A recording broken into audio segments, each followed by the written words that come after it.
Hello all, I am overdue to make this video. I've had a lot of friends, a lot of very kind friends, reach out to me to ask about the LA fires. How I'm doing, how my friends are doing. Obviously I don't live in LA anymore, quite clearly. So I did live in LA for 8 years, and it's still a place that I visit 3, 4, 5 times a year since then, since I left, which was also about 8 years ago.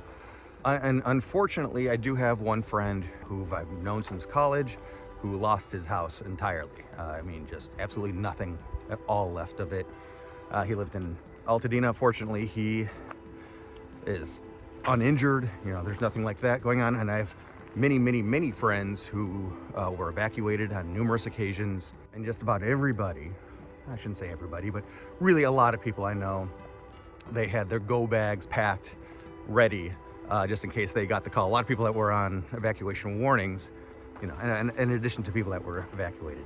You know, up until now, I have been releasing these videos about haunted filming locations, which is something I love. I'm a big nerd for ghost stories and filming locations and all things LA. My top 10 favorite haunted filming locations around LA. And I was gonna get back to it. I did a lot in October. I was gonna get back to it at the beginning of the year. And then this happened. And I thought it would just be weird to continue posting those videos without acknowledging what's going on out there, or what had been going on out there is still going on to some degree.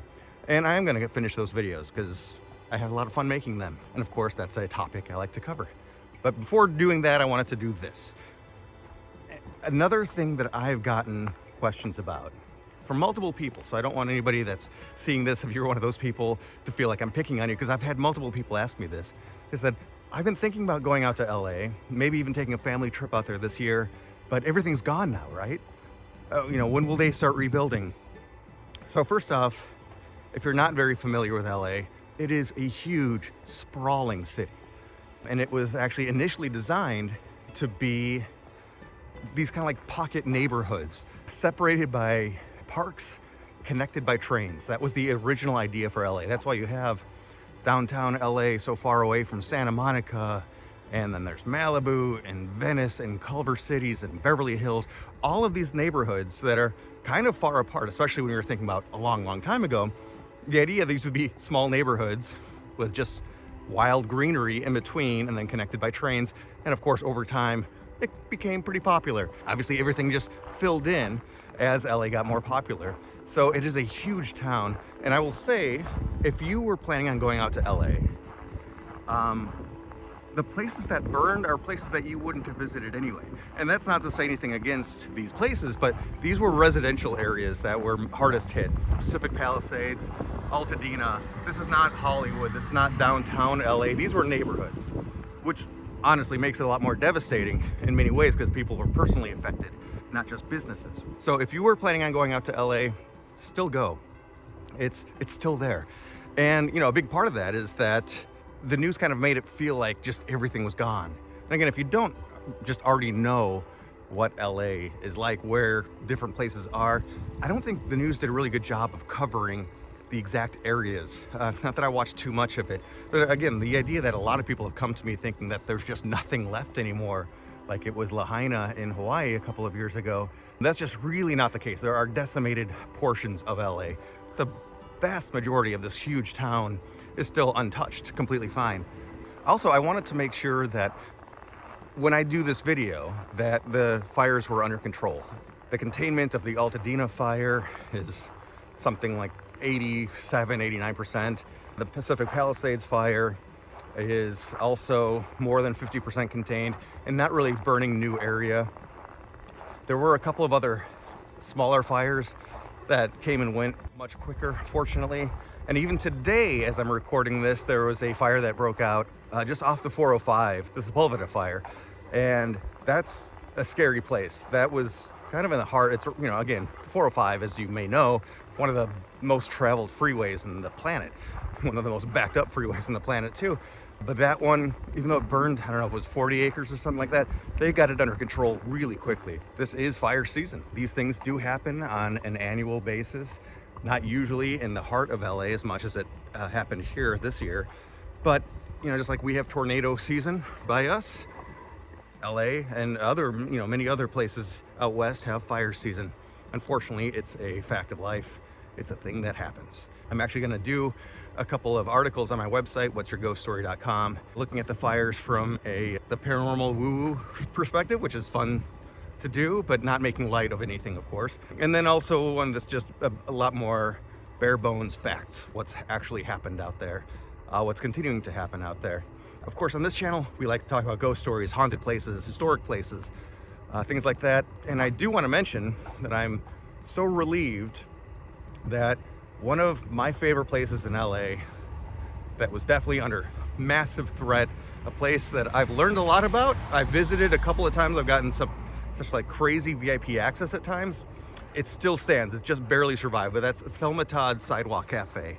If you are a fan of LA history, Hollywood intrigue and mystery, Thelma Todd died mysteriously. She was one of the first really well-known female comic actresses of the sound era. She starred opposite the Marx Brothers in movies, the Ice Cream Blonde. I'll get into it a lot more detail in the future, but she had a business right off of the PCH. She unfortunately got involved with some unsavory people. She dated mobsters. Lucky Luciano himself wanted to take over that place, and she wound up found dead in her garage. Official explanation was accident. Let's just say it looks a little bit sketchy. That building, Thelma Todd Sidewalk Cafe, does still exist. The fire burned right up to it and around behind it. And I even saw video of power lines in the street in front of it on fire on the PCH.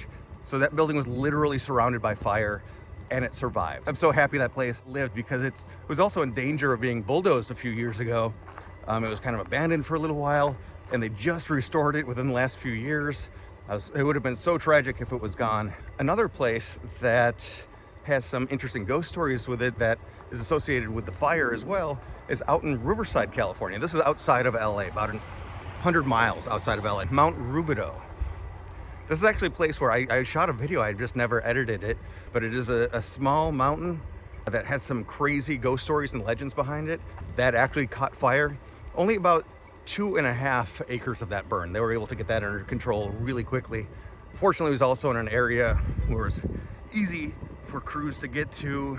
It didn't have as much around it for the area around it for the fire to possibly spread. But there are legends of mythical beings on that land, so hey, maybe they helped put the fire out as well. Anyway, I shot that video. I need to edit it and post it, and maybe I'll prioritize that now. So that's where things stand with the LA fires from my personal perspective right now. They're not out of the woods yet. Things are under very good control from all appearances, and they've got good weather coming in the next couple of days that should help the situation even more. So fire season might be over. Fingers crossed. Can't cross them with these gloves on, but fire season might be over by the weekend. I really hope that happens. LA, I'm thinking of you. I can't wait to come out and visit again, over and over again, like I do every year.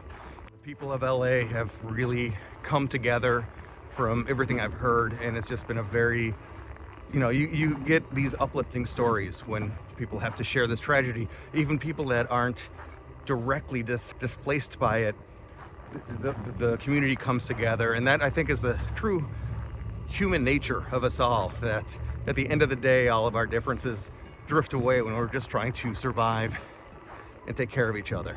So I hope that continues to happen. Thank you, everybody that reached out to me. And I can't even say I'm pulling for you, LA, because LA, you got this. But I'll be out there to continue celebrating this really, really cool town that I was very happy to be part of for so long, and excited to continue to be part of in the future. Thanks for watching. If you have any ghost stories, type stuff like that you want me to cover, just leave a comment. I'll take care of it. Talk to you soon.